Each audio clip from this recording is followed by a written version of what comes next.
लोग फिर बात करने वाले हैं एक नए टॉपिक में। आज हम इंग्लिश ग्रामर में बात करेंगे, हैज़ टू और हैव टू के बारे में बात करेंगे। हैज़ टू और हैव टू काफ़ी यूज़ होता है बोलने में, हम डेली बहुत यूज़ करते हैं।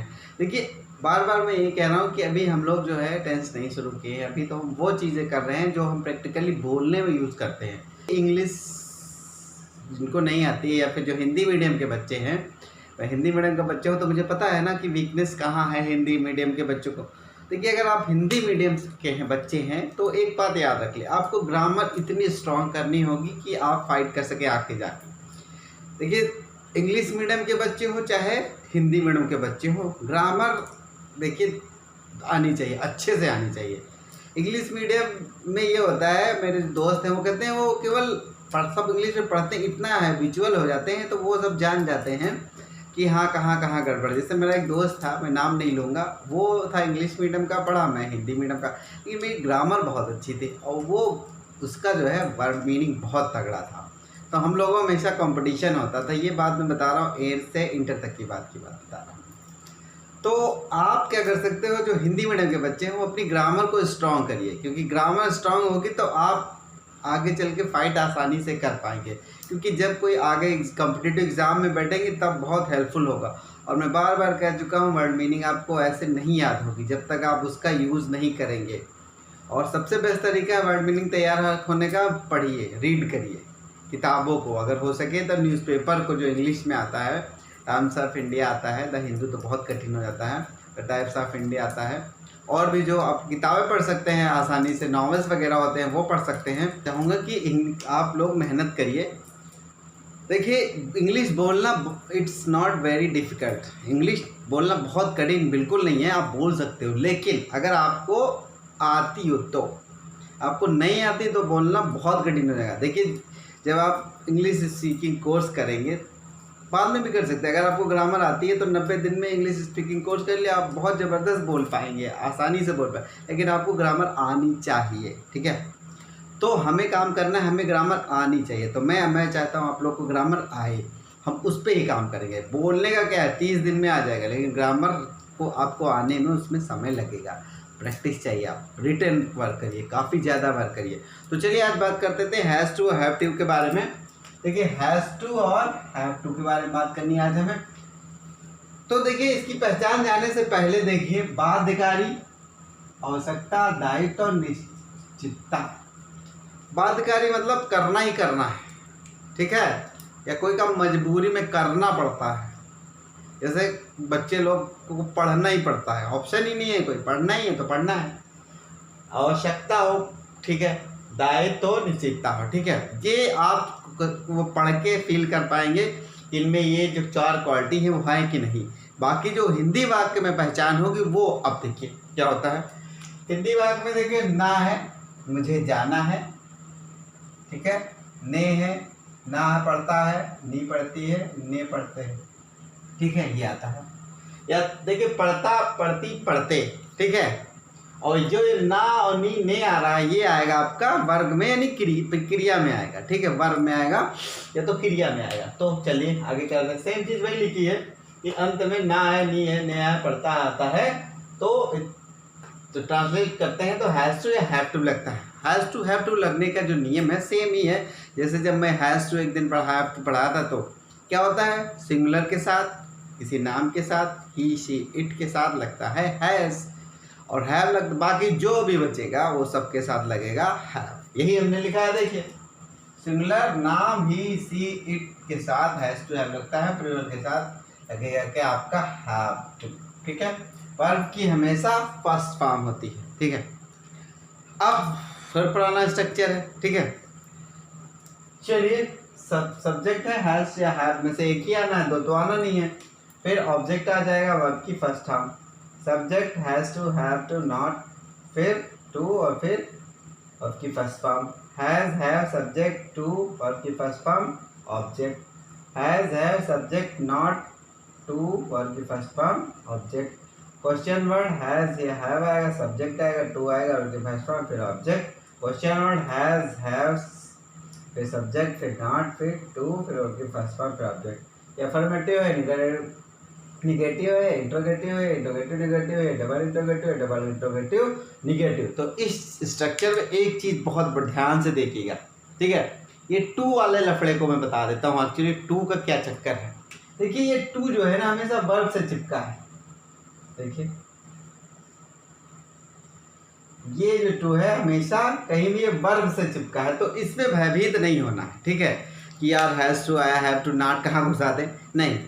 देखिए मैंने टिक लगा दिया है, सब में वर्ब से पहले ही आया है, ठीक है। बाकी तो वैसे ही हैज़ जो हैव का यूज़ हुआ वैसे ही यूज़ हुआ है, बाकी तो आपको पहचानना ही पड़ेगा, ठीक है। चलिए एक सेंटेंस मैंने लिया है उसको देख लेते हैं। उसे जाना पड़ता, अब देखिए उसे जाना पड़ता कहा जाए या उसे जाना है कहा जाए या उसे जाना होता है कहा जाए, तो आपका सेंस इन चारों में से बनेगा और आपको ये बनाना, he has to go, full stop नहीं लगाया हमने, लगा दीजिए he has not to go, has he to go, उसे जाना पड़ता है, उसे नहीं जाना पड़ता है, क्या उसे जाना पड़ता है या क्या उसे जाना है कह सकते हैं। Has he not to go, क्या उसे नहीं जाना पड़ता है। Where has he to go, उसे कहाँ जाना पड़ता है। Where has he not to go, उसे कहाँ नहीं जाना पड़ता है, ठीक है। आज चलिए आगे एक रखा है एक और, देखिए सर्टेनिटी, कंपल्सन, नेसेसिटी, ऑब्लिगेशन। निश्चितता, कंपल्सन बाध्यकारी, नेसेसिटी आवश्यकता और ये ऑब्लिगेशन मतलब लास्ट वाला ही बचे दायित्व। ओके, मुझे जागना पड़ता, एक्चुअली मैंने यहाँ लिखा था मुझे सुबह जागना पड़ता, लेकिन इतना लंबा हो रहा था तो मैंने कहा छोटा कर दूँ, ठीक है। मेन स्ट्रक्चर है, बाकी आप पीछे कुछ भी लगाइए, डजंट मैटर। तो मुझे जागना पड़ता है, I have to wake up, I have not to wake up, मुझे नहीं जागना पड़ता है। Have I to wake up, क्या मुझे जागना पड़ता है। Have I not to wake up, मुझे नहीं जागना पड़ता है। Where have I to wake up, मुझे क्यों जागना पड़ता है। वेयर नहीं, why have I not to wake up, मुझे क्यों जागना नहीं पड़ता। तो देखिए अभी जो मैं बता रहा हूँ स्ट्रक्चर बता रहा हूँ, जैसे थोड़ा ढांचा बता दिया, आप इसमें कुछ भी फिट करते जाइए, ठीक है। तो स्ट्रक्चर ही मेन होता है किसी बॉडी का, ठीक है।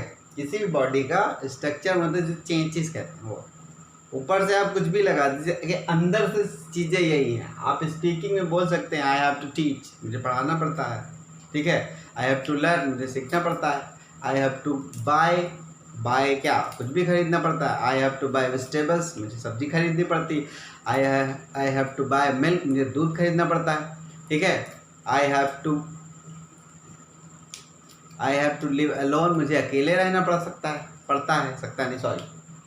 देखिए ये एग्जाम्पल है, मैंने 10 रखे हुए हैं, अगर आप करिएगा बढ़िया लगेगा। मैं बता देता हूँ, मुझे आज घर जाना है, I have to go home today, okay.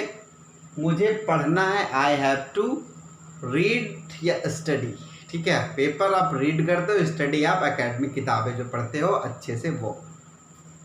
माँ को खाना बनाना है, the mother has to cook food. Ram को खेत जाना है, Ram has to go in the field. मुझे रात को जागना, I have to wake up at night. हमें खेलना है, वी हैव टू प्ले। मुझे टहलना है, I have to walk on feet, पैरों से टहलना है मतलब कदमों से, अच्छी बात है। मुझे कपड़े खरीदने हैं, I have to buy clothes. Police को ड्यूटी जाना है, ड्यूटी पर जाना है, द पुलिस, एक आदमी की बात हो रही है, the police has to go on duty, okay. उसे गाना है, ठीक है। लड़का भी हो सकता है, लड़की भी हो सकती है, ठीक है। तो he has to sing a song या he has to sing a song, ये भी हो सकता है। इसमें लड़का लड़की दोनों में काम पे चला सकते हैं। तो ये थी हमारी बात आज, ठीक है। मैं देखिए वही बता रहा हूँ, प्रैक्टिस जितना करोगे उतना होगा।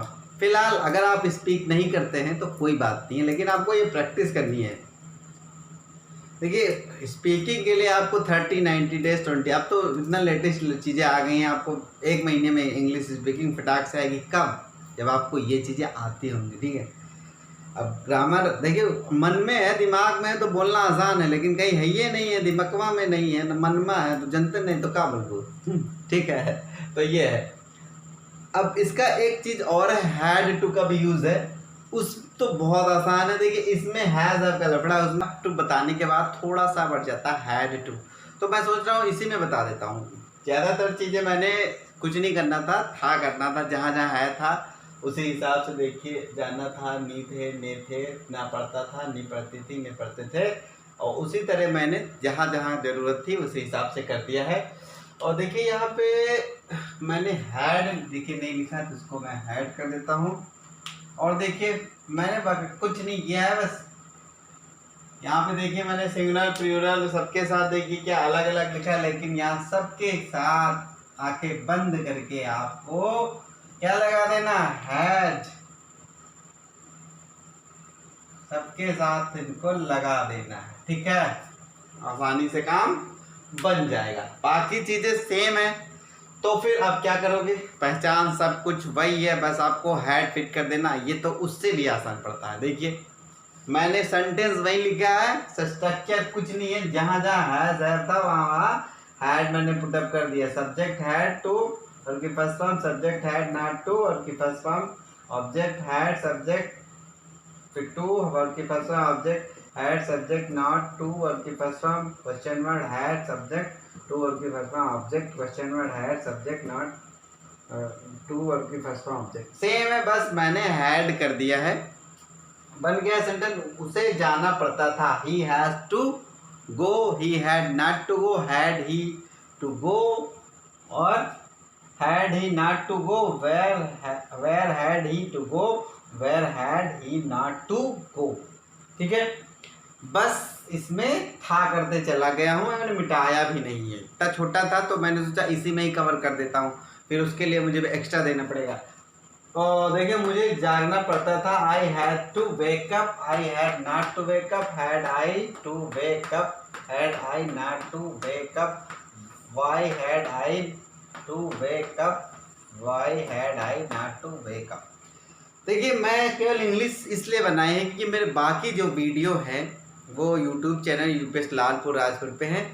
इस पे हमने पहले बहुत काम करके रखा हुआ है। पहले मैं हिंदी काफ़ी लिखता था, लेकिन अभी क्या है कि हिंदी उतनी नहीं लिखता हूँ, क्योंकि हमारे जो लोग देखते हैं, पर डे जो देख रहे हैं, रेगुलरली देख रहे हैं, जो या तो पहली बार देख रहे हो तो आप पीछे वाले वीडियो देख लीजिएगा, उससे बहुत आसानी होगी। इंग्लिश है एक दूसरे से कनेक्टेड है। तो ये देखिए इसमें भी क्या है, मुझे जाना था, मुझे पढ़ना था, माँ को खाना बनाना था, रात को खेत जाना था राम को, और मुझे रात को जागना था, हमें खेलना था, मुझे टहलना था, मुझे कपड़े खरीदने थे, पुलिस को ड्यूटी जाना था, उसे गाना गाना था। तो ये था वाला है, आप लोग खुद करिएगा, मैं नहीं कर रहा हूँ, कुछ तो करना ही पड़ेगा आपको ना। बाकी अपने हिसाब से वर्ड्स मीनिंग तैयार कर सकते हैं, ठीक है। तो फिर मिलेंगे। हाँ एक चीज़ और कहना चाह रहा था कि भाई प्रैक्टिस करिए, अगर आप स्पीकिंग कर लेते हैं तो इससे अच्छी कोई बात नहीं हो सकती। अगर नहीं भी करते हैं तो कोई बात नहीं, आप ये चीज़ प्रैक्टिस करते रहिए, ठीक है। फिर मिलेंगे एक और वीडियो के साथ, धन्यवाद।